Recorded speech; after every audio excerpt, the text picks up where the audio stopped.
JD. DW, but that's cool. No problem. Okay. So we have the Sabbath caught in the middle between Sunday and Friday. God's people of faith are caught in the middle all over the world. So it's both literal as Jerusalem caught in the middle and God's people of faith are caught in the middle. And so let's look at these three conflicts. We have the Arab Islam and the Crusades, the Ottomans number 2, and the time of the end, the time in which we're now living during the time of the judgment and the time of the end, which immediately precedes the loud cry. And folks, what I'm watching happening in our world today is the loud cry is just around the corner. Look at Daniel 11:29 though. We're going to go back to that second conflict and show you some dramatic things that some archaeologists, Randy Yonker and Michael Yonker, have turned up. Daniel 11:29. At the appointed time, he shall return and go towards the south, but it shall not be like the former or the latter. So this is the second conflict of the Ottomans, and the king of the north is going to go against the king of the south for a second time. For ships from Cyprus shall come against him. Therefore he shall be grieved and return and rage against the holy covenant and do damage. So he shall return and shall regard for those who forsake the holy covenant. So he's going to head back towards Jerusalem again. However, he's going to be stopped by ships from Cyprus. He's going to return home and do bad stuff against the covenant. This happened in that specific order in the Holy League conflict, in the battles of Cyprus, actually. Here's what's happening. You'll notice over on the far right of the Mediterranean, just kind of up above Jerusalem, there's a little island. It's called Cyprus. And the Christians controlled Cyprus. And the Muslims came in and took it from them in 1571. The Pope put together what was called the Holy League, and the nations of Europe, because of anger and fear of Islam, they joined together and they were going to sail over and retake Cyprus and then Jerusalem. So they're about to push south again. But the Muslims had already taken Cyprus, and they sent their fleet of 300 ships west from Cyprus, and it was meeting the Christian fleet of about 300 ships coming from the west headed east. And so remember, the prophecy says there are going to be ships from Cyprus that stop them. This whole Muslim fleet was coming from Cyprus. So what do we have here? Both the Muslim and the Christian fleets in 1571 believed that they were about to be fighting the battle of Daniel 11:29 and 30, and they are correct. This was understood better then than many today understand it. That's amazing. Anyway, the Christians won, but they were so badly damaged that their fleet turned around and went back home. They did not retake Cyprus, and they did not get Jerusalem. But the Pope had this painting put on his wall in 1571 to celebrate it. But remember, he's going to return home in anger against the covenant. And the next year, this was put on the wall in 1572, the St. Bartholomew's Day massacre. So these forces came back, and then the French killed over 70,000 Huguenots in just a few days. And the Pope celebrates that. And instead of having the painting of the conquering of Cyprus and Jerusalem on the wall, he puts up 3 paintings celebrating these Huguenots that were Protestants following scripture that were killed. Ellen White called it the darkest day of history. Wow, this is exactly what Daniel 11 said. I didn't even know that the last time I was with you, and how specifically this was all fulfilled. Now let's take a look at what's happening during our time in the judgment, verses 40 to 43. At the time of the end, the king of the south shall attack him, and the king of the north shall come against him like a whirlwind with chariots, horsemen, and many ships. He shall enter the countries, overwhelm them, and pass through. He shall also enter the glorious land, and many countries shall be overthrown, but these shall escape from his hand, Edom, Moab, and the prominent people of Ammon. He shall stretch out his hand against the countries, and the land of Egypt shall not escape. He shall have power over the treasures of gold and silver, and over all the precious things of Egypt. Also the Libyans and Ethiopians shall follow at his heels. All right, that is what's described as the last conflict of the king of the north and the king of the south. I believe we are living in those times. So I believe, as this chart shows, we are in number 3, about to be followed up by the loud cry. In 2011, when I put out my book, I had some expectations. Number 1, radical Islam, which would be a caliphate, would anger the papacy. Number 2, the papacy would call for war against radical Islam. Number 3, the United States would be the military enforcer. Number 4, radical Islam would be overthrown. Number 5, moderate Islam would follow papal-led Christianity, and some Muslims would follow Jesus in the Bible. That was future then. It's now exploding in front of us, and most people don't even see it. But all these things have or are now happening. And so what were expectations are now realities. That shows you the accuracy of this understanding of Daniel 11. Let's take a look at how this happened. We're going to be showing you stories in their date order. July 1, 2014, Abu Bakr al-Baghdadi, the self-proclaimed leader of the Islamic State stretching across Iraq and Syria, has vowed to lead the conquest of Rome as he called on Muslims to immigrate to his new land to find under its banner around the globe. So in July 2014, we have a caliphate again, the first functioning caliphate since the Ottoman Empire. The Ottoman Empire was the second conflict. We had Arab Caliphate's first conflict, Ottoman Caliphate's second conflict. Now we have caliphates again. That should give us the third conflict. And on their very first day, they say they're going to go after Rome. I didn't know it was going to be that clear, but still most people missed it. So we have the first thing. We have a caliphate that's aiming at the papacy. And remember, Daniel 11 says the king of the south will push against the king of the north. So the caliphate will push against the papacy. The question next was, how long would it take the papacy to call for action? Well, on August 7, 2014, by the way, JD, you might want to drop our pictures to the bottom right-hand corner so they can see the dates of these news stories since they're unfolding in date order.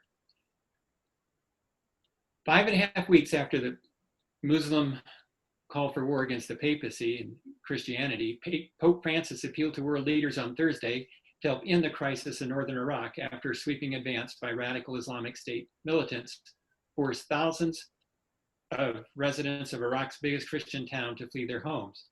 His Holiness addresses an urgent appeal to the international community to take action to end the humanitarian tragedy now underway. So he's calling for military action to stop the king of the south. Well, based on Revelation 13, that should be the United States. And the next day, Obama said, America is coming to help. And within 36 hours, the United States struck the Islamic State for the very first time. So the Pope calls for military action. The United States gives us. That should put us in the third conflict, because the third conflict in Daniel 11 starts when Islam pushes against the Pope calls for war, and there's a military action against it. That should be US-led, and that's exactly what happened. Then some of the media were saying, oh, the Pope's the man of peace. He doesn't want war. And then we have the Holy See's ambassador to the United Nations, Silvano Tomasi, this weekend, supported US airstrikes aimed at halting the advance of Sunni Islamic State militants, calling for intervention now before it's too late, making it clear the papacy did want war against the caliphate. While the Vatican vocally disapproved of the US-led campaign in Iraq in 2003 and the 2013 plans for airstrikes on Syria, fearing both might make the situation worse for Christians on the ground, fears of ethnic cleansing by Islamists have forced a policy change. So yes, we did have exactly what the Bible talked about. Notice, Islamists, that's the caliphate followers, forced it. Daniel 11, the king of the south pushes against the king of the north and forces the king of the north into military action. All of this is following to the detail what Daniel 11 said to be watching for. Folks, that tells us we're in the beginning of the whirlwind of the time of the end. Now notice, radical Islam understood that the United States is the enforcer. Jihadi John, this is the guy that cut people's heads off for YouTube videos for the Islamic State, calls Obama the dog of Rome. Let's see, the Pope says sick 'em and the US bites. That means the US is the dog of Rome. Unfortunately, most Christians, including most Adventists, don't seem to realize the United States already is doing the military work of the papacy. In an unusually blunt endorsement of military action, the Vatican's top diplomat at the United Nations in Geneva has called for a coordinated international force to stop the so-called Islamic State in Syria and Iraq.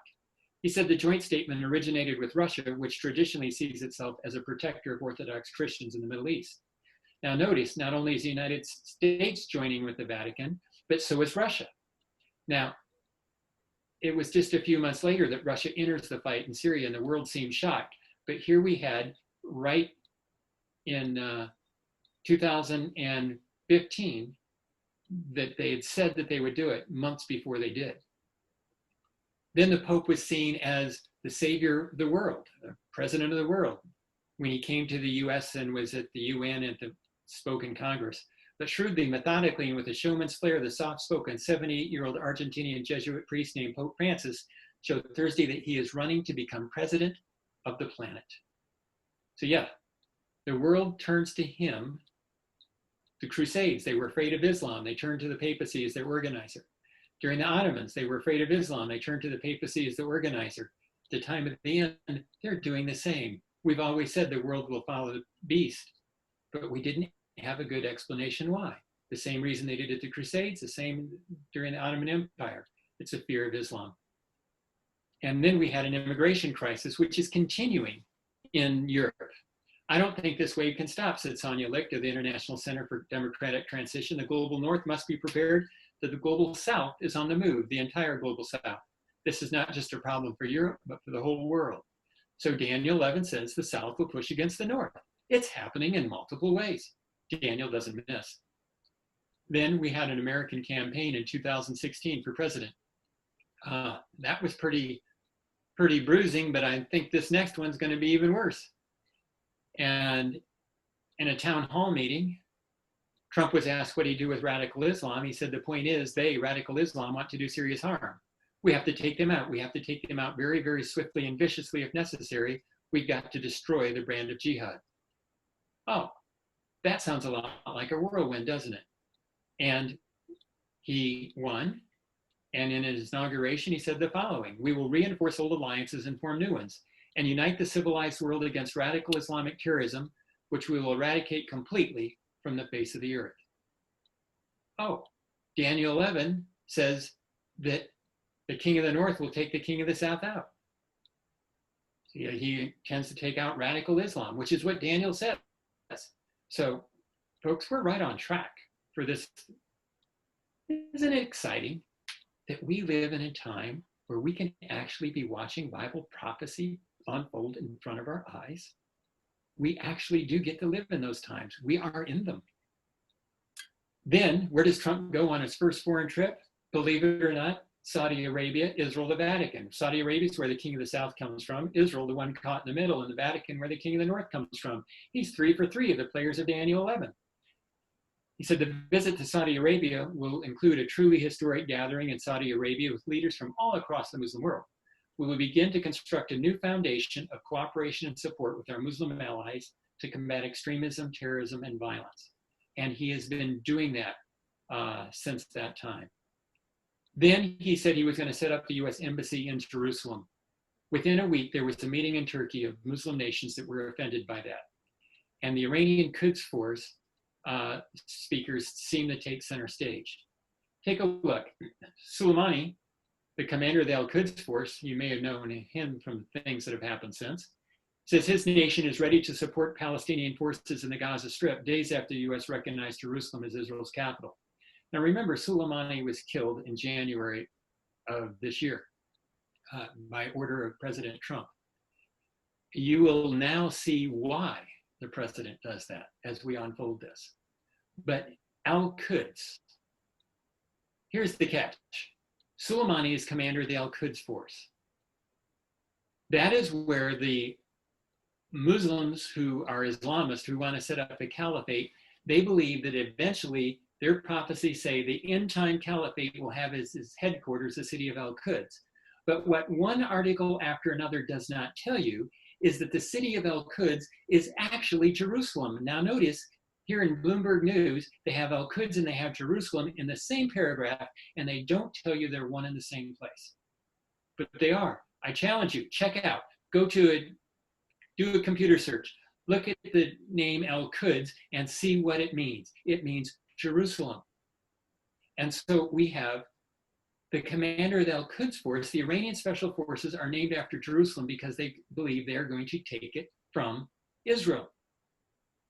Daniel 11 says Jerusalem gets caught in the middle in the last conflict. Folks, it is. It is. And so we keep going. He said Saudi Arabia, this is now Saudi Arabia's Crown Prince Mohammed bin Salman.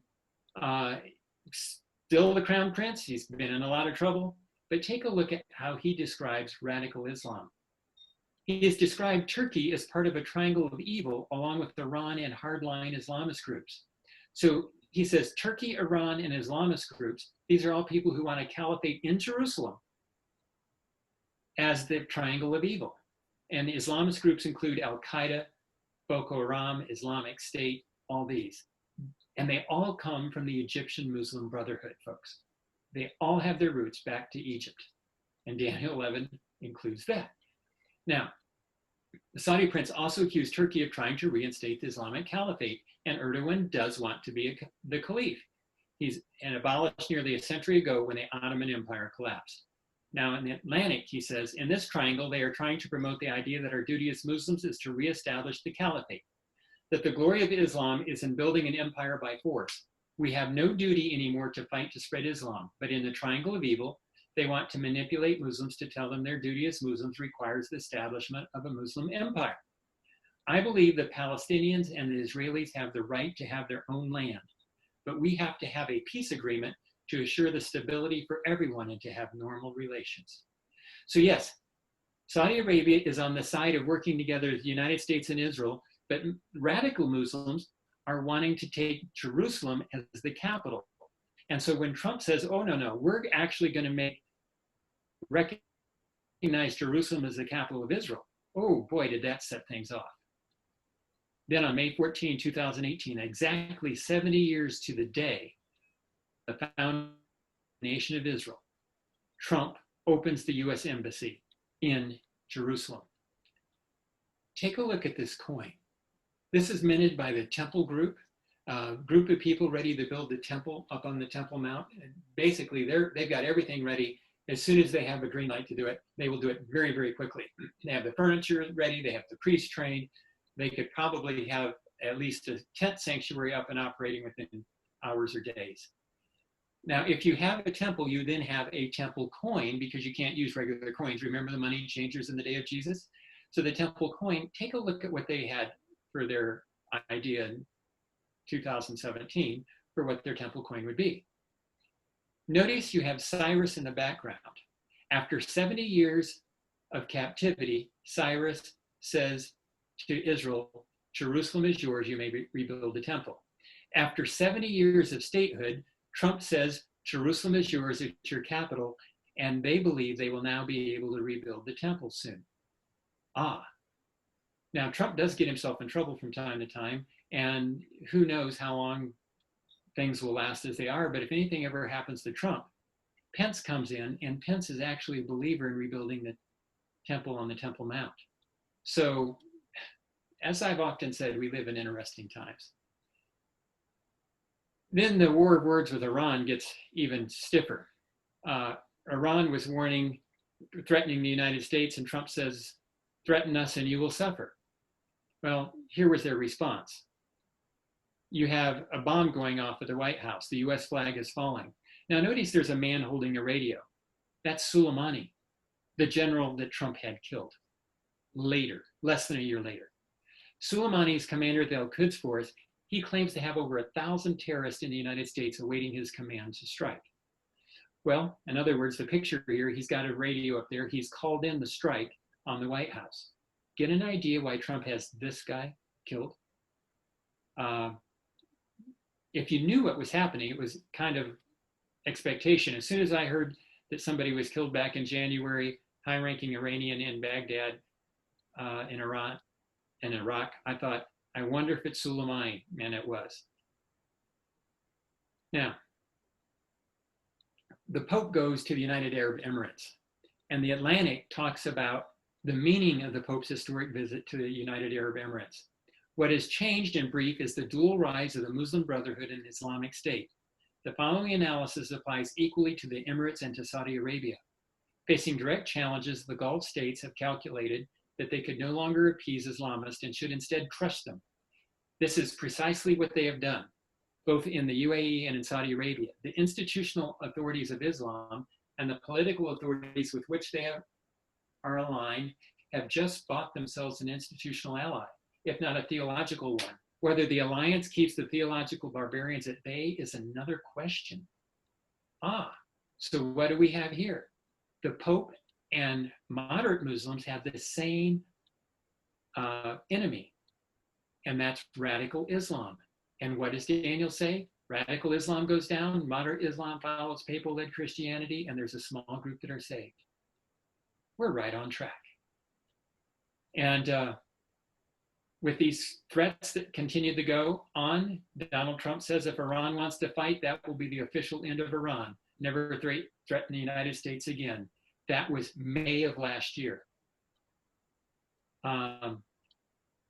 There was the Iranian response. Several tankers were hit in the Persian Gulf. And the United States held its fire. Iran put out this poster. Now, if you can see it clearly enough, you can see that you've got a Palestinian headscarf laid out like the water.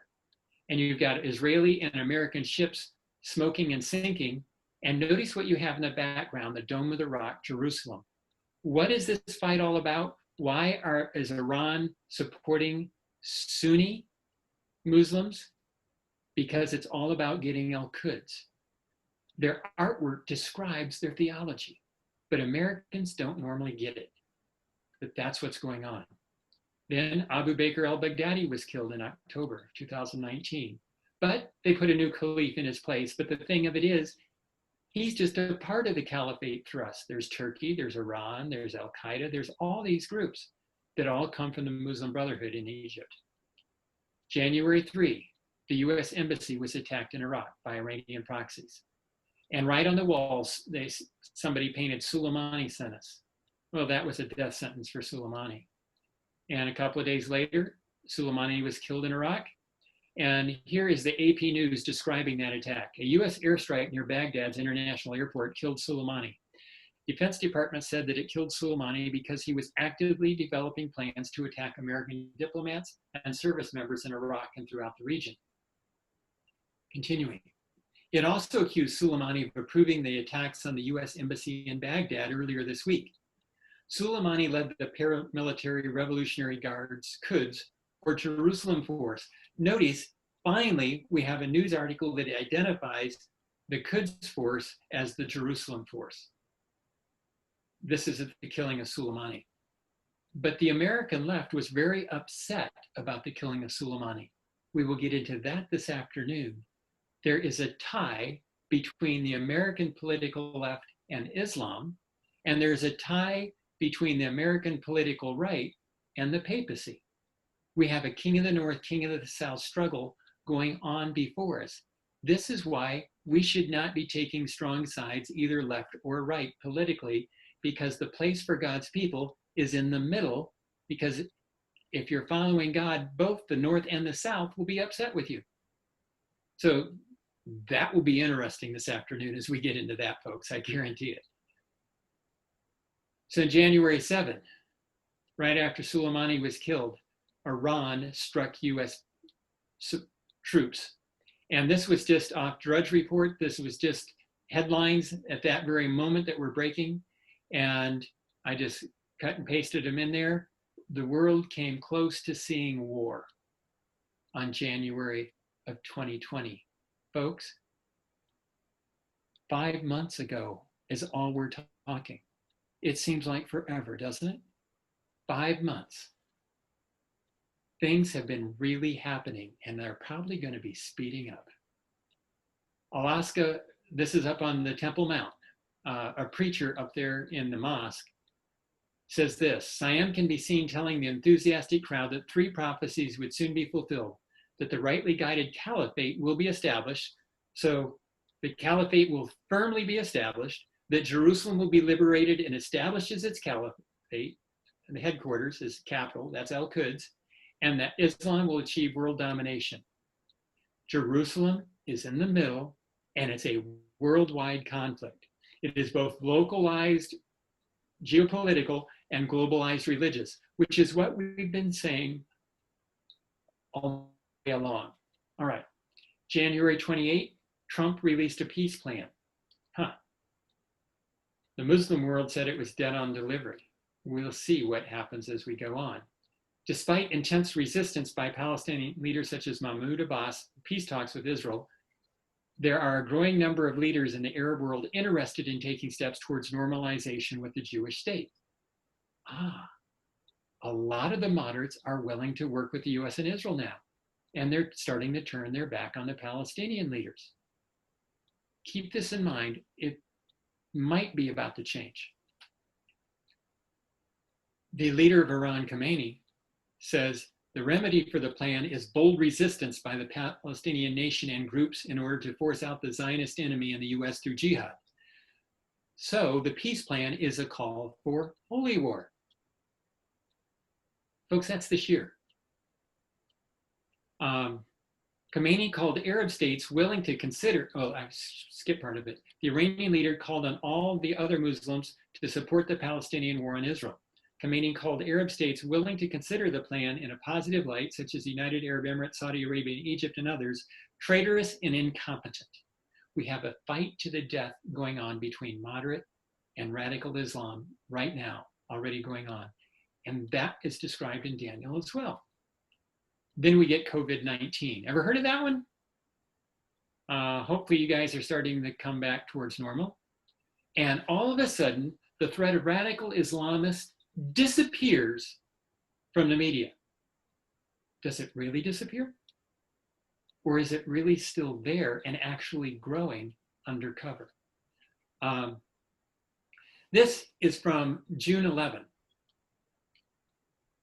I was on a website called Jihadi Watch, and they are daily giving one story after another of the activities of radical Islam.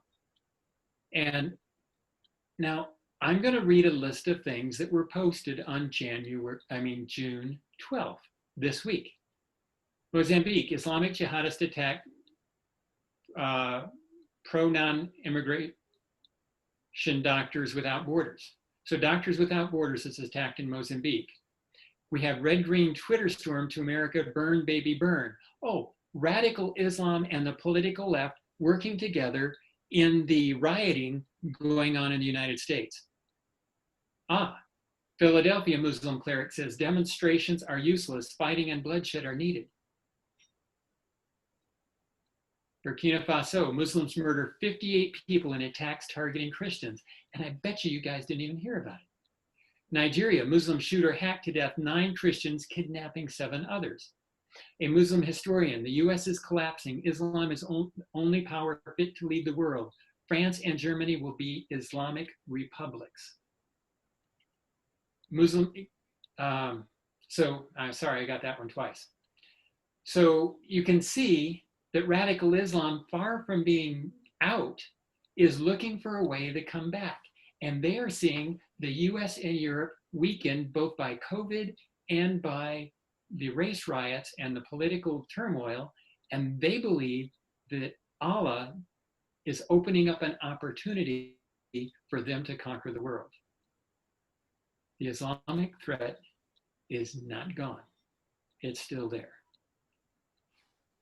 Yesterday, this is a Jerusalem paper, and an article was put in there by a Muslim. He is ambassador to the United States for the United Arab Emirates, and he's very concerned. He paid for a full-page article in the Israeli newspaper. He had it in Hebrew, and also has an English version of the newspaper.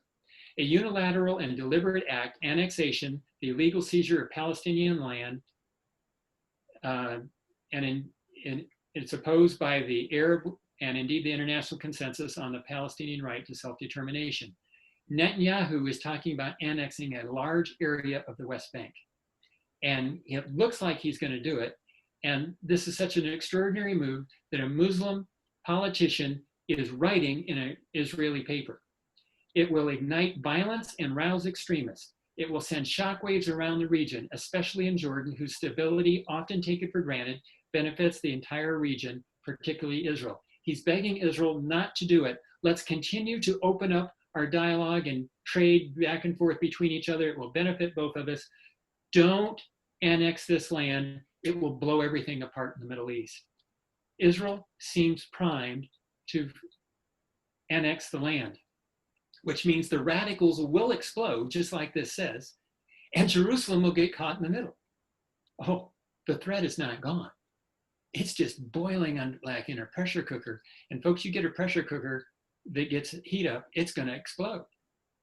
And that's what we're looking at happening. COVID is taking, the focus off of what's going on in the world to most Americans, but it's still out there. Most people don't want to hear about Islam and Christianity right now because the media is not telling them the stories. It's still there, and it's going to come blasting back on them like a surprise. Pearl Harbor didn't need to be surprised, but it was because people were looking the other way. This will be a surprise again because, yeah, they were aware of it once and then they forgot about it, and then it comes roaring back at them. So what comes next, which is the loud cry after that third conflict? But news from the east and the north shall trouble him. Therefore he shall go out with great fury to destroy and annihilate many, and he shall plant the tents of his palace between the seas and the glorious holy mountain. Yet he shall come to his end, and no one will help him. So we have a time of war followed by a time of peace to share the gospel like never before.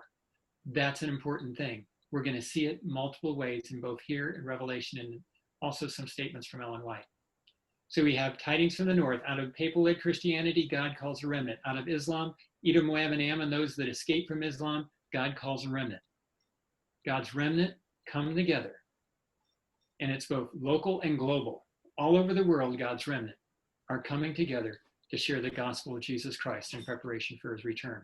Joel 2:28, and it shall come to pass afterward that I will pour out my spirit on all flesh. Your sons and your daughters shall prophesy. Your old men shall dream dreams. Your young men shall see visions before the coming of the great and awesome day of the Lord.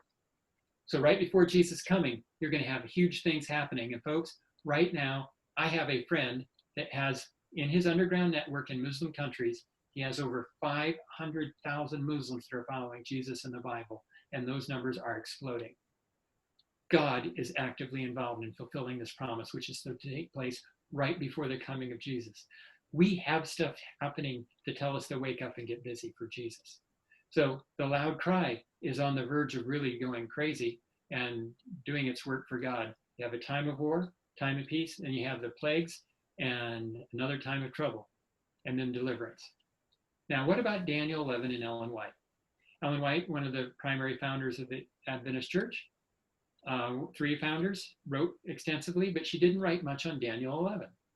Let me share some interesting things that she does say. The time has come for Daniel to stand in his lot. The phrase stand in his lot is a quote from Daniel chapter 12, and Daniel 10, 11, 12 are one vision. So she's quoting from referencing that last vision of Daniel. So the time for Daniel 10, 11, 12 is how I'm reading this, has come. The time has come for the light given him to go to the world as never before. Yet those for whom the Lord has done so much will walk in the light. Their knowledge of Christ and the prophecies relating to him will be greatly increased as they near the close of this earth's history. Folks, the Advent movement didn't have all there was to know about Daniel. She promised that just before the coming of Jesus, there would be a great increase. Where would that come? Daniel 10, 11, 12, the one that we've never had put together. And we'll look at some of the different viewpoints this afternoon as well. She goes on. This one is key for this afternoon as well. I was shown the inhabitants of the earth in utmost confusion. War, bloodshed, privation, want, famine, and pestilence were abroad in the land. As these things surrounded God's people, they began to press together. Suffering, perplexity, privation caused reason to resume its throne. So we have a time of perplexity, bloodshed, privation. Folks, we're having it right now. It's going to get worse. But you have the Muslim threat, you have worldwide turmoil, you have political turmoil, you have race turmoil, and folks, This is not a good time to live in big cities if you haven't figured that out, and it's likely about to get a whole lot worse. There seemed to be a little time of peace. Okay, remember Daniel has a time of war and conflict, and then a little time of peace for the loud cry? Ellen White says the same thing. There seemed to be a little time of peace. Once more, the inhabitants of the earth were presented before me, and again everything was in utmost confusion. Strife, war, and bloodshed, and famine and pestilence raged everywhere. Other nations were engaged in this war and confusion, and then men's hearts failed them for fear. That's when Jesus comes. So, folks, look, you have a time of war, the third conflict, with political turmoil as well. You have the loud cry, an opportunity to share the gospel. Then you have the plagues, and Jesus comes. And the Battle of Armageddon happens in there as well. So, yeah, time of war, time of peace for the message, time of turmoil and war again. That matches what we find in Daniel 11. Now, Ellen White goes on, the God who gave Daniel instruction regarding the closing scenes of this earth's history will certainly confirm the testimony of his servants as at the appointed time they give the loud cry. All the messages given from 1840 to 44 are to be made forcible now. For there are many people who have lost their bearings. The messages are to go to all the churches. The message was given, and there should be no delay in repeating the message, for the signs of the times are fulfilling. The closing work must be done. A great work will be done in a short time. A message will soon be given by God's appointment that will swell into a loud cry. Then Daniel will stand in his lot to give his testimony. Notice, it's going to happen as a repeat of 1840 to 44. It's the loud cry, and it's Daniel when he stands in his lot. It's this last part of Daniel playing into it, and everything will be happening in front of people's eyes. It's now beginning to happen that way. But what does she mean when she says 1840 to 44? This gets really exciting. This is talking about Josiah Litch predicting the fall of the Ottoman Empire on August 11, 1840. At the very time specified, Turkey, which is Islamic, through her ambassadors, accepted the protection of the Allied powers of Europe, and thus placed herself under the control of the Christian nations. The event exactly fulfilled the prediction. When it became known, multitudes were convinced of the correctness of the principles of prophetic interpretation adopted by Miller and his associates, and a wonderful impetus was given to the Advent movement. Men of learning and position united with Miller both in preaching and in publishing his views, and from 1840 to 44, the work rapidly extended.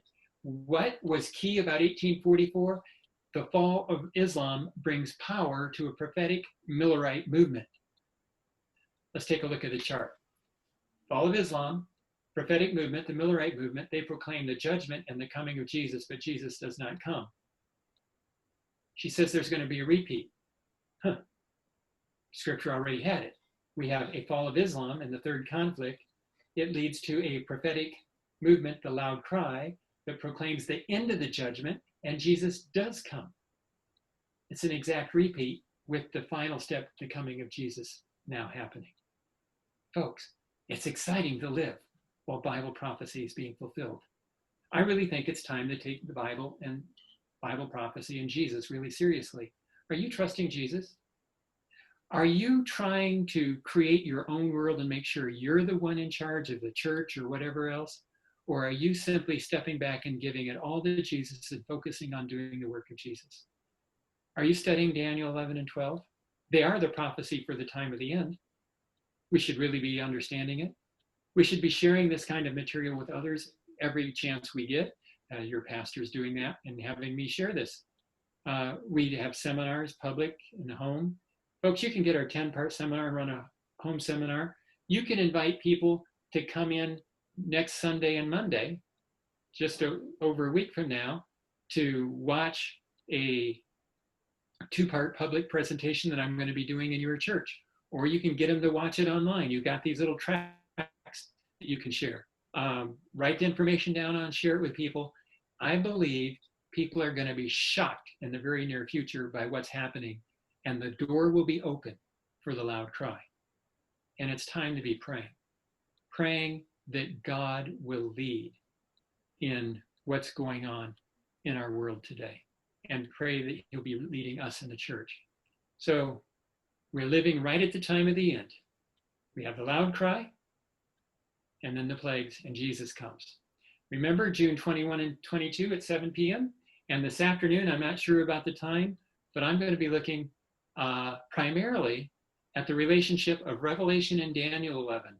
And that includes the role of the political left with Islam and the political right with the papacy. You don't want to miss it. You'll never look at what's going on around you again in quite the same way. I think I'm going to have a word of prayer just to close out my part. And I'm not sure what you're going to be doing, but let's pray together. Dear Heavenly Father, I ask for your Spirit to be with these precious brothers and sisters in Parkersburg. Help them to be trusting in you. Lord, I ask for your presence to light us on fire spiritually, to be a light to our communities. I thank you in Jesus' name. Amen.